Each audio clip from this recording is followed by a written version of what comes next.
Posted a vote on my community tab to see who would you like my next retrospective be on. And Abner Krill, or better known as the Polka Dot Man, won spades, with Indigo coming in second and Trajectory and Lord Deathman coming in third, tied together. Despite having notoriety as a goofy villain, Polka Dot Man actually hasn't made that many appearances in comics, where he's not just a background character, or in the case of Injustice comics, getting his head blown off by Jason Todd. Jesus.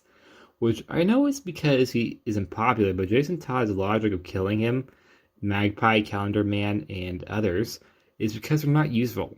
Which I would argue Polka Dot Man is a lot more useful than Deadshot and Captain Boomerang, just not as popular, of course. Polka Dot Man first appeared in the anniversary issue of Detective Comics issue 300. What an anniversary issue! In 1962, as a tech-based villain. He would go by the name Mr. Polka Dot, but due to the comic's title being the Bizarre Polka Dot Man, most would usually refer to him as such, to the point that it actually became his name in comics. Despite always being seen as a joke villain, in his first appearance he was actually able to outsmart Robin and misdirect Batman with a false clue, although he would of course be ultimately defeated and he would lose that rep as an actual threat.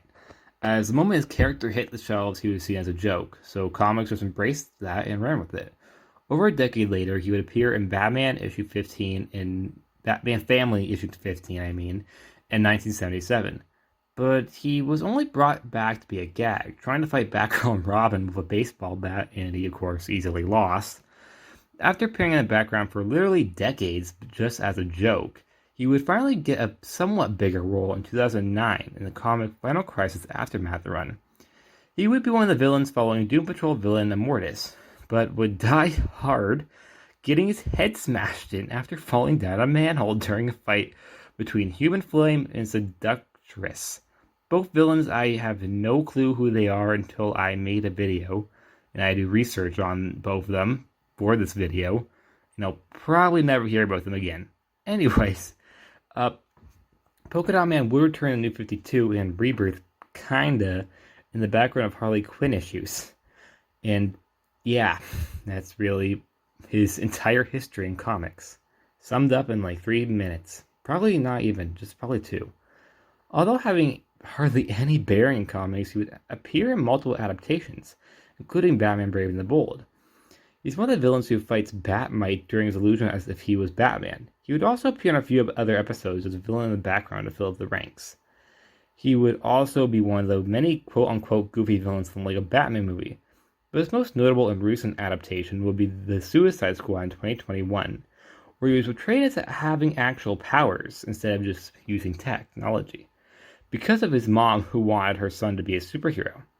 He would appear as part of the main team of Bloodsport, King Shark, Ratcatcher 2, and Peacemaker, and would later include Rick Flag and Harley Quinn.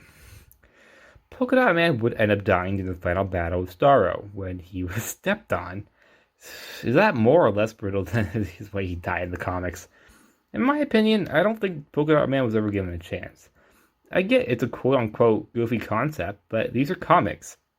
There's a man named after a bird because of how he walks, a professor that dresses up like a scarecrow, and a dude dressed in green spandex with a question mark on his chest.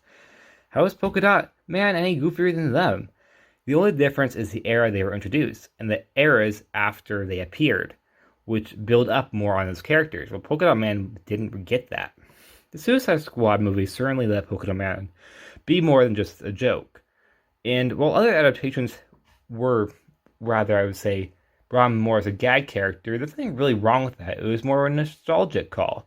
And I don't think there's anything wrong with that, don't get me wrong, and I do really appreciate that they included them at all, because I think there could have been a potential way of his character just outright disappearing in comics, but he did stick around and give an impression, but not necessarily a good one.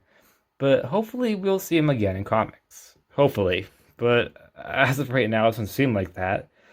I wouldn't be too surprised if we showed him the Harley Quinn series, although I am a little confused why when the new Suicide Squad comic came out in cross-marketing with the movie, Polka Dot Man was oddly left out, while Bloodsport and Peacemaker both made main members on the team.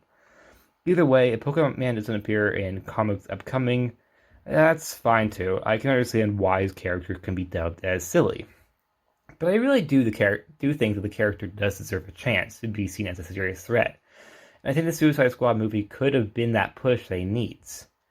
He's really a lot more interesting than someone might think as a guy dressed up in polka dots could be.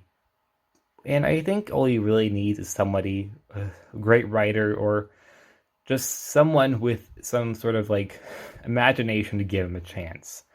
Either it be a Batman comic, a Suicide Squad comic, or literally a comic that has nothing to do with him. Like throw him in like a Teen Titans Go comic. Not Teen Titans Go, Teen Titans Academy comic, or something like that. Just something random, I think, could really help his character. Or like bring him into a Harley Quinn comic before an actual storyline. They're doing a similar thing with the 10-eyed man over in some comic about Arkham. They're exploring this idea that the 10-eyed man's more disfigured, and they're making him really creepy. They could do a polka dot man, although I don't want him to be creepy. I want him to be more an actual threat, but not overly edgy as DC can be. Anyways, how do you like the polka dot man? How do you like the polka dot man? Do you not like him? Do you like him? Did you know who he was for the Suicide Squad movie? Personally, I knew who he was since the Batman Brave and the Bold cartoons from my childhood. And also, I have love for the Polka Dot Man because his video is the most viewed video on my channel, the evolution of Polka Dot Man TV shows and movies. And has been that way for over a year now, and the only video that has reached over 5,000 views. So I appreciate that, Polka Dot Man, I really do. And I appreciate you as a character. And I really hope to see you again.